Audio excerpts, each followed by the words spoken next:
નમસ્તે વિદ્યાર્થી મિત્રો.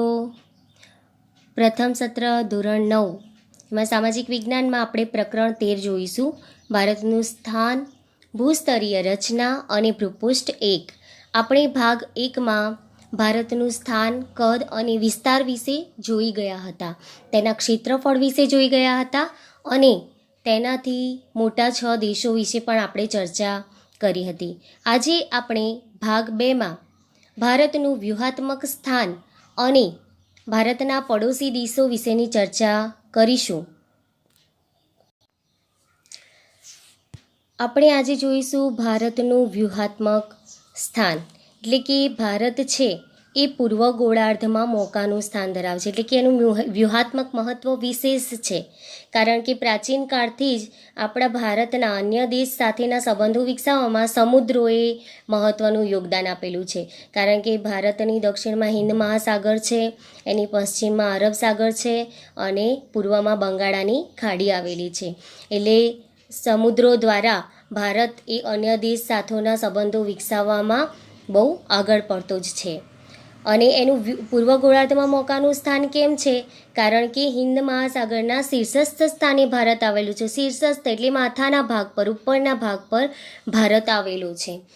એટલે પૂર્વ આફ્રિકા, પશ્ચિમ એશિયા, દક્ષિણ એશિયા, દક્ષિણ પૂર્વ એશિયા, આ બધા જ દેશોની સાથે સમુદ્ર દ્વારા એટલે કે જળમાર્ગો દ્વારા ભારતનો સંબંધ પ્રાચીન કાળથી ચાલ્યો આવ્યો છે. હવે હિન્દ મહાસાગરની તટીય સીમા ભારત સાથેની છે એવા અન્ય કોઈ દેશની જોવા મળતી નથી. એટલે કે ભારતની હિન્દ મહાસાગર પરની જે તટીય સીમા છે એ વિશ્વના અન્ય કોઈ દેશની જોવા મળતી નથી. એટલે જ હિન્દુસ્તાન નામ પરથી આ મહાસાગરનું નામ હિન્દ મહાસાગર પાડવામાં આવ્યું. કેમ પાડવામાં આવ્યું હિન્દ મહાસાગર? કારણ કે હિન્દ મહાસાગરમાં કોઈ પણ દેશની તટીય સીમા ભારત જેવી નથી.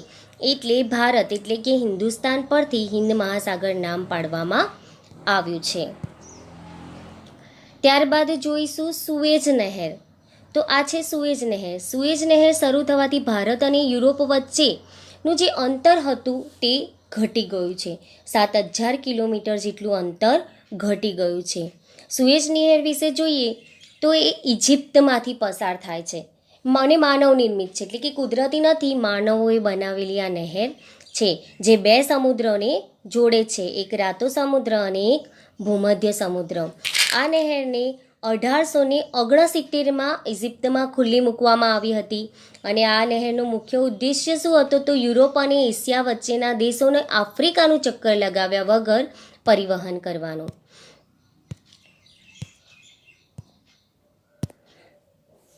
એટલે કે યુરોપ અને એશિયા એ બંને દેશો વચ્ચે આફ્રિકાનું ચક્કર લગાવ્યા વગર એકબીજા સાથે સંપર્કમાં આવવાનો હતો. એટલે એશિયાના દેશો અને યુરોપના દેશો વચ્ચે આયાત નિકાસ થતી હતી એ આફ્રિકાનું જળમાર્ગ દ્વારા આફ્રિકાનું ચક્કર લગાવી અને પછી એશિયામાં જવું પડતું હતું.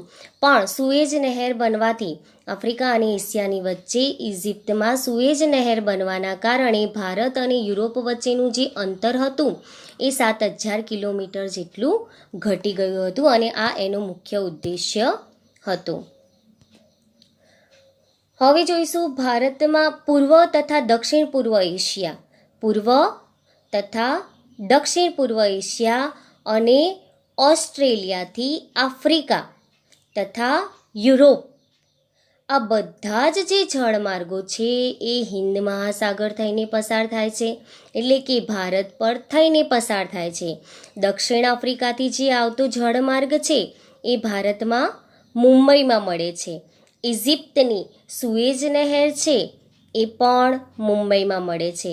ત્યાંથી લઈ અને ભારતના બીજા સ્થળે શ્રીલંકા પરી અને બીજા સ્થળે એટલે કે કોલકાતા જાય છે. ત્યાંથી સિંગાપુર અને મલેશિયા વચ્ચે ઇન્ડોનેશિયાની સામુદ્ર ધુની આવી છે એ પસાર કરી અને એક માર્ગ ઓસ્ટ્રેલિયા જાય છે અને બીજો માર્ગ જે છે એ પેસિફિક મહાસાગર તરફ જાય છે.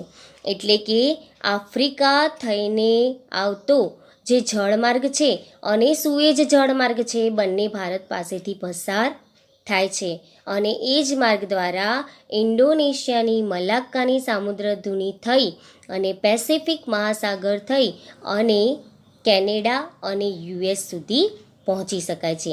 એટલે કે ભારતના બધા જ દેશો વિશ્વના બધા જ દેશો સાથેનો સંબંધ આપણા ભારત પર થઈને પસાર થતા જળમાર્ગો પર આધારિત છે.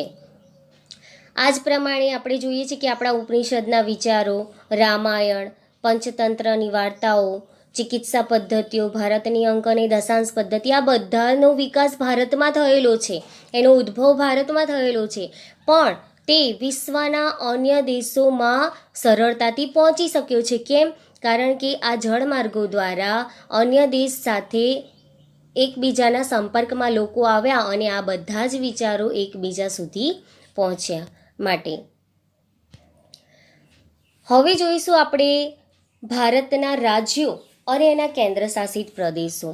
તો ભારતમાં 29 રાજ્યો પ્રથમ એટલે 2019 પહેલાં 29 રાજ્યો અને 7 કેન્દ્ર શાસિત પ્રદેશો હતા.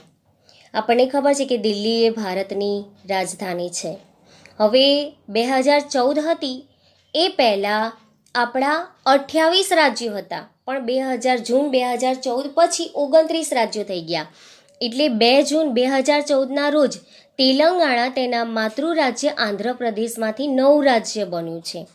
બરાબર? 2014માં તેલંગાણા એ તેના માતૃ રાજ્ય આંધ્રપ્રદેશમાંથી છૂટું પડ્યું હતું. એટલે કે 2014 પહેલાં આપણા 28 રાજ્યો હતા, પણ જૂન 2014માં તેલંગાણા છે એ આંધ્રપ્રદેશમાંથી છૂટું પડી અને નવું રાજ્ય બન્યું, એટલે 29 રાજ્યો થઈ ગયા. હવે 2019માં 5 ઓગસ્ટ 2019માં ભારત સરકારે જમ્મુ કાશ્મીરમાંથી 370મી કલમ નાબૂદ કરી. એટલે કે જમ્મુ કાશ્મીરને વિધાનસભા સાથેના કેન્દ્ર શાસિત પ્રદેશનો દરજ્જો આપવામાં આવ્યો. અને ત્યારે જ જમ્મુ કાશ્મીરનો એક ભાગ હતો લદ્દાખ, તેને વિધાનસભા વગરના કેન્દ્ર શાસિત પ્રદેશનો દરજ્જો આપવામાં આવ્યો. એટલે કે જમ્મુ કાશ્મીર અને લદ્દાખ એક જ હતા, એના સ્થાને જમ્મુ કાશ્મીરને અલગ કેન્દ્ર શાસિત પ્રદેશ જાહેર કરવામાં આવ્યો, જેમાં એને વિધાનસભા આપવામાં આવી, અને લદ્દાખને અલગ કેન્દ્ર શાસિત પ્રદેશ જાહેર કરવામાં આવ્યો, જેમાં તેને વિધાનસભા આપવામાં આવી ન હતી. અને ત્યારથી જ ભારતમાં જે 29 રાજ્યો હતા એની સ્થાને 28 રાજ્યો થઈ ગયા, અને 7 કેન્દ્ર શાસિત પ્રદેશો હતા એની સ્થાને 9 કેન્દ્ર શાસિત પ્રદેશો થઈ ગયા. એટલે કે જમ્મુ કાશ્મીર અને લદ્દાખ એ 2 કેન્દ્ર શાસિત પ્રદેશો વધ્યા, એટલે 7ની જગ્યાએ 9 કેન્દ્ર શાસિત પ્રદેશો થઈ ગયા. તો આપણે જોઈએ કે ભારતના 28 રાજ્યો કયા છે અને એની રાજધાની કઈ છે. આ ભારતના રાજ્યો અને રાજધાની વિશે આપણે જાણવું જરૂરી છે, કારણ કે આપણે ભારત વિશે જાણી રહ્યા છીએ તો એના રાજ્યો અને રાજધાનીની આપણને જ્ઞાન હોવું જોઈએ.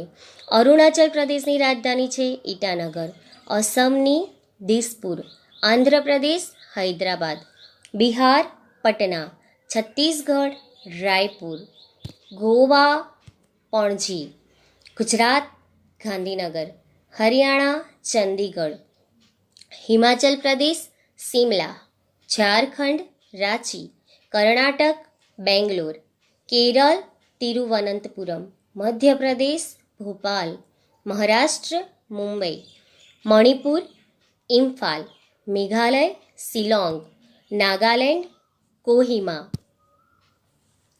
મિઝોરમ આઇઝોલ, ઓડિશા ભુવનેશ્વર, પંજાબ ચંદીગઢ, રાજસ્થાન જયપુર, સિક્કિમ ગંગટોક, તમિલનાડુ ચેન્નઈ, તેલંગાણા હૈદરાબાદ, ત્રિપુરા અગરતલા, ઉત્તર પ્રદેશ લખનઉ, ઉત્તરાખંડ દહેરાદૂન અને પશ્ચિમ બંગાળ કલકત્તા. આ છે 28 રાજ્યો અને તેમની રાજધાનીઓ. તો આ 28 રાજ્યો તો આપણે યાદ રાખવા રહ્યા.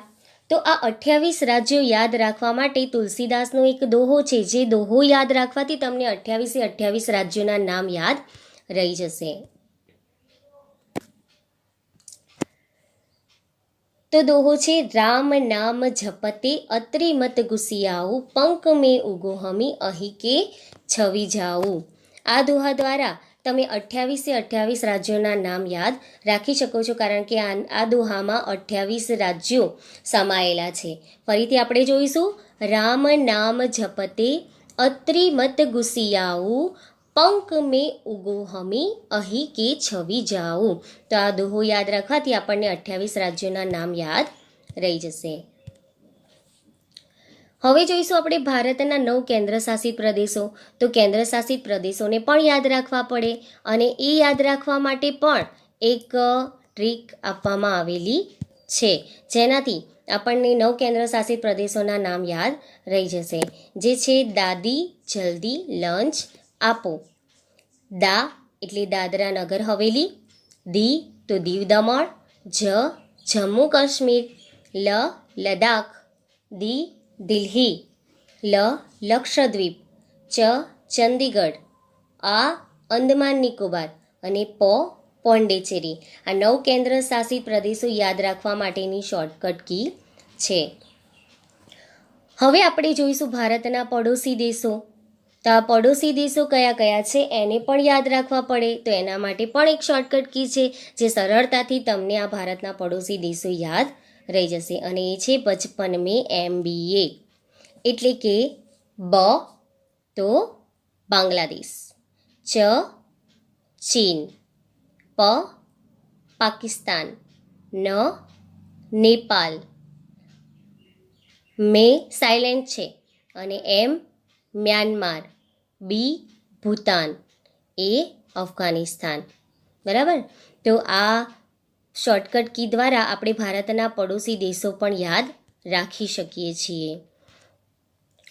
આ સિવાય પણ આ જે પડોશી દેશો છે એ સિવાય પણ ભારતના 2 પડોશી દેશો છે જે ભારતની દક્ષિણ દિશામાં આવેલા છે.